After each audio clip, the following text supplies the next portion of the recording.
Okay, so 50 Cent just pulled the curtain back on why Snoop Dogg suddenly vanished the exact moment his Diddy documentary hit Netflix. And listen, what I uncovered is way darker than anyone was prepared for. Multiple sources are now saying Snoop might not just be connected, he could actually be worse than Diddy. Yeah, that's not a typo. Stay with me because the receipts I'm about to walk you through are absolutely insane. And let's be real, you clicked this video because something about Snoop going quiet didn't sit right? Trust that instinct, because you were spot on. 50 Cent's documentary, Diddy: The Reckoning, is now the #1 show on Netflix in both the US and the UK. But here's the part nobody can ignore. The second it dropped, Snoop Dogg went ghost. No Instagram, no tweets, no slick comments, nothing. And for someone who usually has an opinion on everything, that silence is loud. Here's what we're breaking down today. First, the real reason Snoop disappeared when Diddy's name started trending for all the wrong reasons.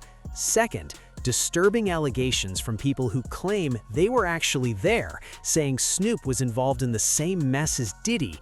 Third, evidence that's been sitting in plain sight for decades. And finally, the most explosive part, proof that Kim Porter allegedly caught Snoop Dogg and Diddy in an affair.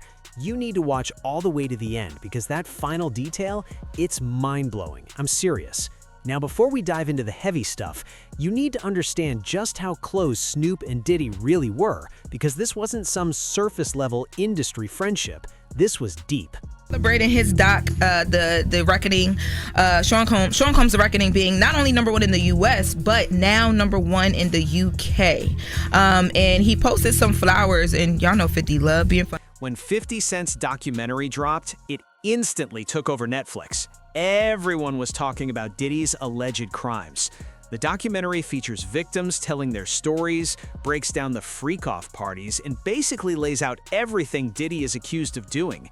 And honestly, it's intense, like really intense. But here's the weird part. While the entire internet was reacting, debating, posting clips, and sharing opinions, Snoop Dogg said nothing. Absolute silence. And for someone who comments on literally every hip-hop moment, that's not normal. That's suspicious. Very suspicious. Now watch this. So you know, Puffy's sons and my sons have been best friends since they were 6, 7 years old. I didn't make it happen and Puffy didn't make it happen. One night I was at my house and Puffy's son was over about like 9 o'clock. And I'm like, cuz, what time you going home? And he like, I'm spending the night.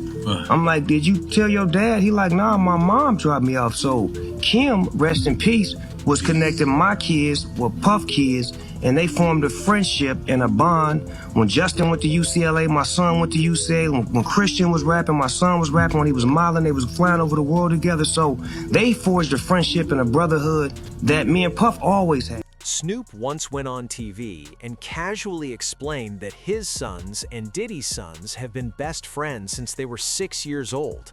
He talked about how close their families were, how Kim Porter, Diddy's late ex, used to bring the kids together for playdates. When Justin went to UCLA, Snoop's son went to UCLA. When Christian started rapping, Snoop's son started rapping. These families weren't just friendly, they were intertwined at every level. So let me ask you this. When someone you're that close to gets exposed for serious allegations and your reaction is to disappear completely, what does that say? Wouldn't an innocent person speak up? Say something? Anything? And no, I'm not accusing, I'm pointing out patterns that don't add up. That's it. Now, before we go further, you need to understand what these allegations actually involve. We're talking about claims of freak-off parties where inappropriate things allegedly went down, claims that Snoop was caught in compromising situations with Diddy, and even darker claims suggesting involvement in trafficking. Yeah, this goes deep. If you're not ready, click away now. But if you want the truth, let's keep going. Let's talk about Snoop's behavior over the years, because once you see these patterns, you can't unsee them. Nephew, take that top card. When I die, I want my last words to be, I did it.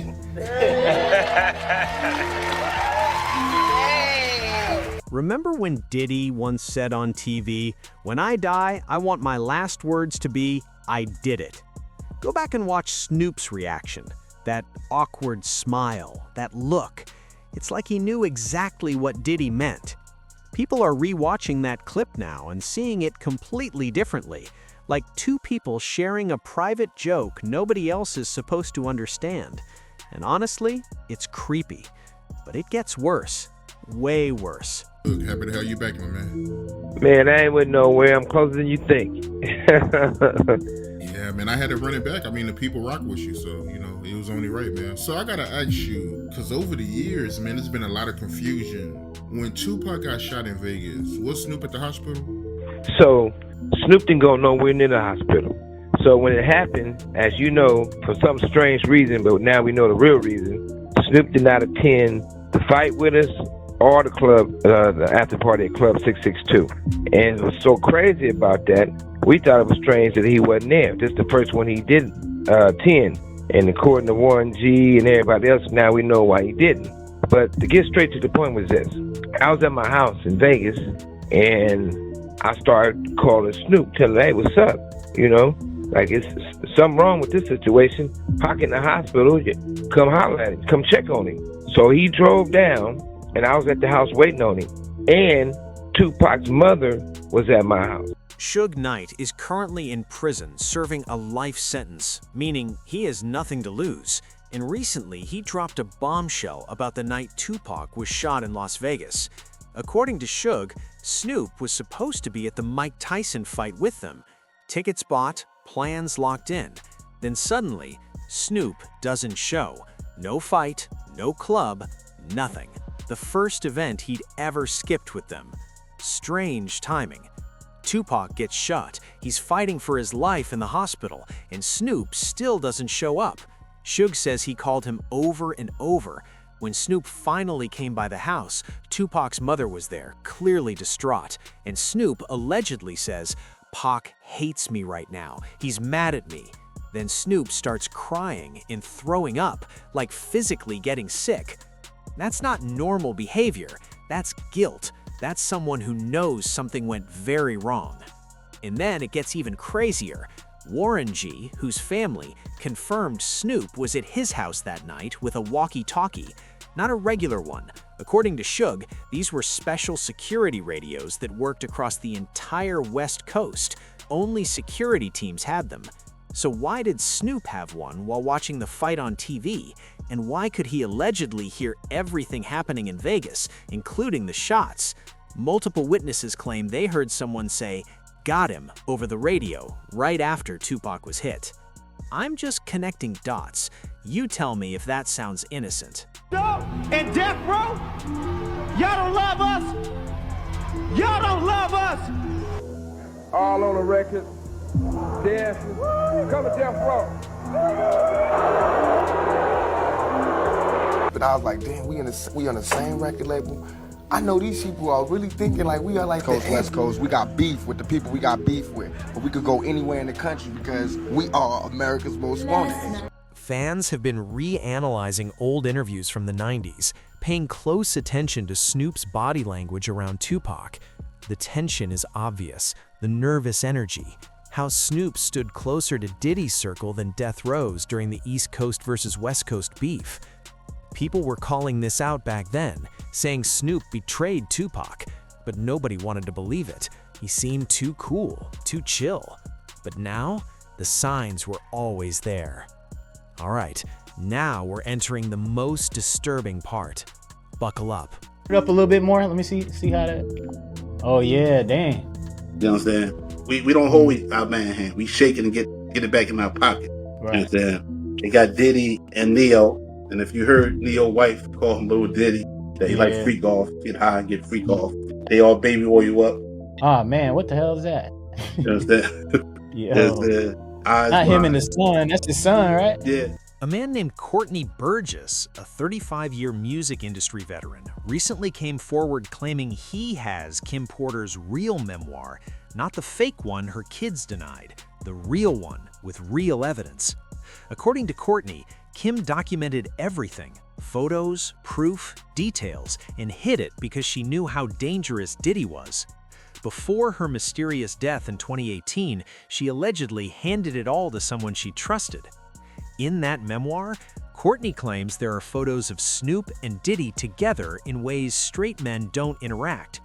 He describes images where Diddy is rubbing Snoop's hand, not quick daps, but prolonged, intimate touches. The interviewer even shows redacted versions of some photos. Faces blurred, but the body language? Questionable at best. Courtney says it plainly, men don't hold each other's hands like that. And these weren't isolated incidents. Allegedly, there are similar photos involving other male celebrities like Neo and Andre Harrell, all documented by Kim Porter before her death. I'll be honest, at first I thought this might just be gossip, but then the federal investigation started confirming parts of it, and that's when things changed. So was just recently contacted by someone who wanted me to essentially represent them in the sale of one of the Diddy tapes. So, which I declined that because... Wait a minute, say that again. Say that again, back up. You're saying that there's tapes and they're being shopped? Yes, there have been people already shopping. We've heard about the tapes, but yes. The shopping thing is... Yes, there already have been tapes leaking around Hollywood, being shopped around to individuals in Hollywood, but one particular person contacted me to shop a particular video they were in possession of and to contact the person who was in the video to see if they were interested in purchasing the video before it became a public knowledge. I've heard this before, so like a catch and kill. Catch and kill, correct. Wow, can you, and I guess you can't reveal the person who is on No, the I can't explain who the person was, but High profile? Mr. Combs was in the tape, and this other person is, I would venture to say, more high profile than Mr. Combs. A lawyer named Ariel Mitchell recently appeared on national news, and what she revealed stopped everyone cold. She represents multiple victims in the Diddy case, and on live television, she dropped a massive bombshell. Ariel said someone contacted her trying to sell a tape, a freak-off tape, featuring Diddy and another celebrity. And here's the part that shocked everyone. She said the other person on that tape is actually more high-profile than Diddy, more famous, bigger name. The lawyer confirmed she's seen still images from the video and said the other celebrity's face is clearly visible. According to her, the footage was filmed inside Diddy's Atlanta home, and it appears the other person didn't even know they were being recorded. She explained that it doesn't look like they were participating in the filming at all, more like they were secretly recorded without consent. She also confirmed the video is explicit in nature. Now legally, she can't reveal who that celebrity is, but multiple independent sources are all pointing to the same name, Snoop Dogg. And think about the timing here. Kim Porter suddenly dies in 2018 from pneumonia, a healthy 47-year-old woman gone just like that, and she allegedly had evidence involving both Diddy and Snoop. That alone raises serious questions, really serious questions. Now let's talk about what people who were actually there are saying, because these aren't random internet rumors. These are first-hand witnesses. He's a demon, bro. Dude is a demon. That dude was possessed with some kind of demon, man. He was possessed with some kind of demon. Want to be in all this red, this dark rooms with the music blasting. It had to be a certain temperature, a certain type of music for the vibration they were saying. Come on, bro. And I don't care what nobody say, man. And like, when people still talking, keep on talking, if that priest ever come out and he talking, if people keep talking, you'll find out that a lot of shit that Gene Deal has said has been the truth and nothing but the truth. I was there. Gene Deal, who worked as Diddy's personal bodyguard for years, has been speaking out. He says he saw everything. And recently, Gene described Diddy as being possessed by something dark. He talked about disturbing parties where temperatures were controlled, specific music was played to create vibrations, and actual rituals took place. Gene described watching a priest or spiritual figure rub substances on Diddy's head. Then Diddy was told to grab a white dove from a cage and throw it into the air. But the dove didn't fly. It dropped straight to the ground. Gene said he'd never seen anything like it in his life. And here's what makes this even more unsettling. Multiple people now claim Snoop was present at events like this, that he wasn't just popping up at normal parties, he was allegedly involved in the darker, stranger stuff too. But it doesn't stop there. Snoop Dogg, not again, mentioned him in December of 2020, but everybody beat the hell out of me. Screw you, that can't be true. What the hell do I know, right? And then recently it just came out again that Snoop Dogg got accused of trafficking children. And what did everybody do? Ooh, Snoop Dogg is at the halftime. I'm going to the halftime. A woman named Allie Carter has been speaking out for years. She's a survivor of child trafficking, and she's been calling out both Diddy and Snoop Dogg as far back as 2020. Back then, nobody believed her. She was mocked, attacked online, and told to be quiet. Now, everything she warned about is starting to surface. Allie claims Snoop is actually more powerful in these circles than Diddy. She says Snoop was accused of trafficking children in December 2020, and nobody cared. People still celebrated him, still praised him at the Super Bowl halftime show, still treated him like a hero. She made a powerful point. We canceled Dr. Seuss and Aunt Jemima, but we're willing to ignore trafficking accusations if the celebrity is popular enough? That question hits hard, and honestly, she's not wrong. Why do we pick and choose accountability? That Snoop Dogg and Diddy were best friends with Tupac. Diddy is like a black Clinton. Anybody know that? Everybody say don't mess with Diddy. Diddy is like a black Clinton, because you know there's a black, so they say that nobody messes with Diddy. There's a reason for that. You can ask Kanye, he'll tell you. He trying to. He really trying to, but in a minute he's gonna get a little sick. Probably not Martin Luther King, that's a whole other story. Martin Lawrence, you know, that running out in the middle of the street acting a damn fool. He's probably gonna have one of those reset issues or something like that. And then I'll start it too that, you know, Kanye didn't, but he's trying to. But then, you know, programming breaks and then it clashes and then, you know. Allie also talked about the connection between Snoop, Diddy, and Tupac. She said all three were friends at one point, but strongly implied that Snoop and Diddy were working together behind the scenes while betraying Tupac. She compared Diddy to a Black Clinton, saying nobody touches him for a reason. She even brought up Kanye West, suggesting that when Kanye tried to expose certain industry secrets, he suddenly started acting erratic, almost like he was pressured to stop talking. The entire picture she paints is dark, calculated, and deeply unsettling. Now, some of you might be thinking, okay, but where's the proof? And that's fair. But here's the thing, federal investigators do have proof. They seized computers, hard drives, and flash drives from Diddy's properties, and according to multiple sources, Snoop's name keeps appearing in sealed testimony. Let's talk about Snoop's pattern of lying, because once you notice it, you realize this has been happening for decades. There's a viral video breaking down contradictions in Snoop's stories about Tupac. In one story, Snoop claims he witnessed a tense moment between Tupac and Nas during the East Coast-West Coast beef, but Nas later did a rebuttal and said Snoop wasn't even there. Members of the Outlaws confirmed the same thing. So why would Snoop lie about an event he never attended? The creator of that video asked the perfect question. Why tell a fake story when people who were actually there can expose it?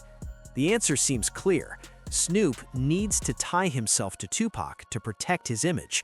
He needs people to believe he was loyal, because if the truth comes out that he betrayed Tupac and worked with Diddy, his entire legacy collapses. Think about how often Snoop mentions Tupac, how emotional he gets, how often he uses Pac's name to boost his credibility. It's not accidental, it's strategic. It was strange that he wasn't there. This is the first one he didn't attend. And according to Warren G and everybody else, now we know why he didn't. But to get straight to the point was this. Suge Knight has spoken about something called the boiled egg test, an alleged ritual in the music industry. The details are disturbing, so we won't get graphic, but it's described as a test artists must pass to prove they'll do anything for success. According to Suge and others, Snoop passed that test, and that's why his career skyrocketed almost overnight. Here's the eerie part. Snoop is openly obsessed with boiled eggs. He jokes about them, posts about them, even weaves them into his branding. Some believe this is a subtle signal, a way of saying he's part of the inner circle. Sounds crazy until you connect all the dots. Now let's talk about how Snoop may have been covering this up. Right when the Diddy allegations started heating up, Snoop was suddenly named honorary U.S. coach for the Winter Olympics.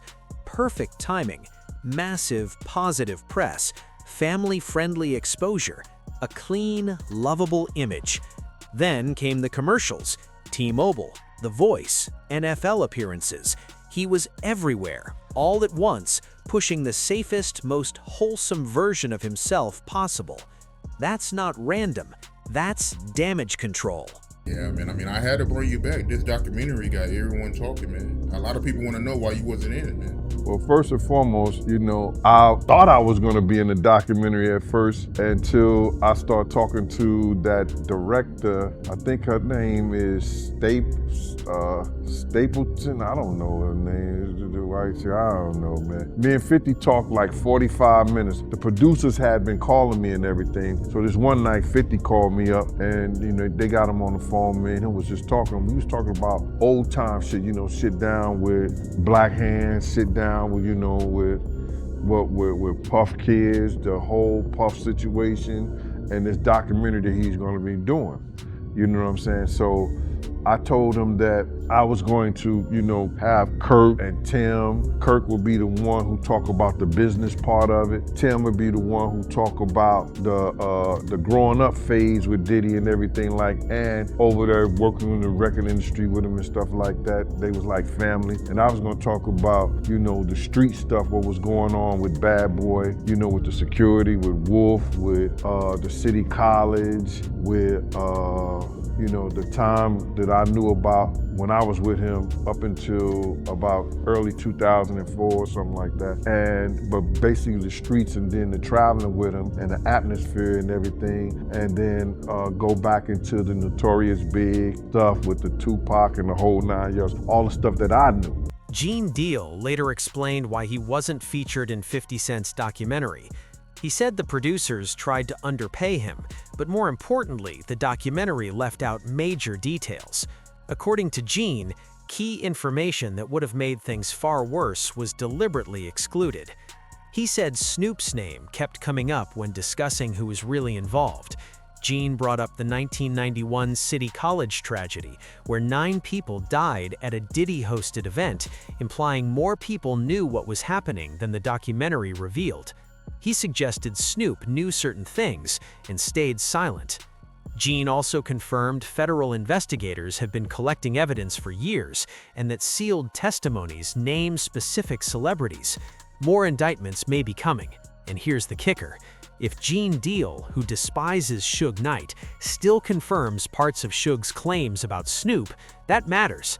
When enemies tell the same story about the same person, it's worth paying attention. I've been confronted by so many law enforcement for the CDs. Even my studio equipment was counterfeit. Now, peeps, we have an exclusive on the Lionel B Show today.